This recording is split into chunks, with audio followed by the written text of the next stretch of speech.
কি ক্যামেরা খুলেছো? হ্যাঁ তুমি বললে বলে তো আমি তাড়াহুড়ো করে ক্যামেরাটা নিয়ে এলাম, মানে ফোনটা নিয়ে এলাম। আমি বলে কি হয়েছে? আরে আমি বাইরে যাচ্ছিলাম, হ্যাঁ। দরজাটা খুলেছি, হ্যাঁ হঠাৎ দেখছি এখানে কার্তিক রেখে গেছে। কি কার্তিক? মানে কি বলছো? চাইছিলে না? হ্যাঁ বছর ধরে? এত বছর ধরে আমি চাইছি। মামাম চলো চলো চলো, কার্তিক ঠাকুর ফেলেছে। কে দেখে আসে, কে ফেলেছে? জানি না, দেখতে হবে তো। চলো চলো তুলি, ঠাকুরকে তুলি আগে।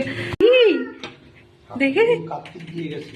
কার্তিক খুব খুশি, দেখা যাক কে দিয়েছে কার্তিক। নাম লেখে নি?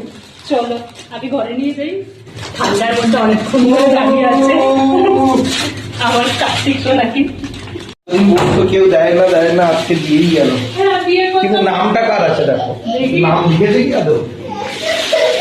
কে দিয়েছে কার্তিক? আমি তো সারপ্রাইজ হয়ে গেছি পুরো। সাতটাই দিয়েছে মনে হয়, আর তো যাওয়ার মতো এখন কেউ নেই। আরে দাঁড়া, নাম লেখেনি। নাম নেই তাহলে কে দিয়েছে? কি করে বলবো কে দিয়েছে?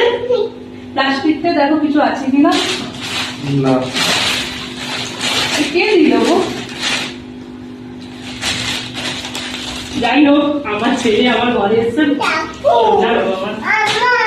এটা ঠাকুর না ভাই, এটা ঠাকুর না ভাই। এখানে আপাতত বসো তুমি, কালকে তোমার পুজো হবে। আমার ছেলে খুব খুশি আমার ছেলেকে পেয়ে, অনেকদিন ধরে আশা ছিল। আমরা যেহেতু বিয়ের পরে আসামে চলে গেছিলাম, তাই কেউ কার্তিক ঠাকুর ফেলতে পারিনি।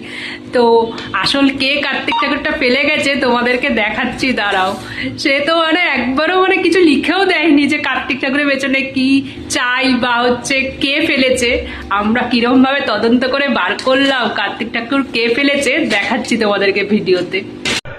কেমন ভাবে যে আস্তে আস্তে করে চুপি চুপি করে কার্তিক ঠাকুর ফেলছে, কেউ কিছু বুঝতেই পারেনি। কিভাবে পেলাম দেখো আমরা তদন্ত করে কে কার্তিক ঠাকুর ফেলেছে।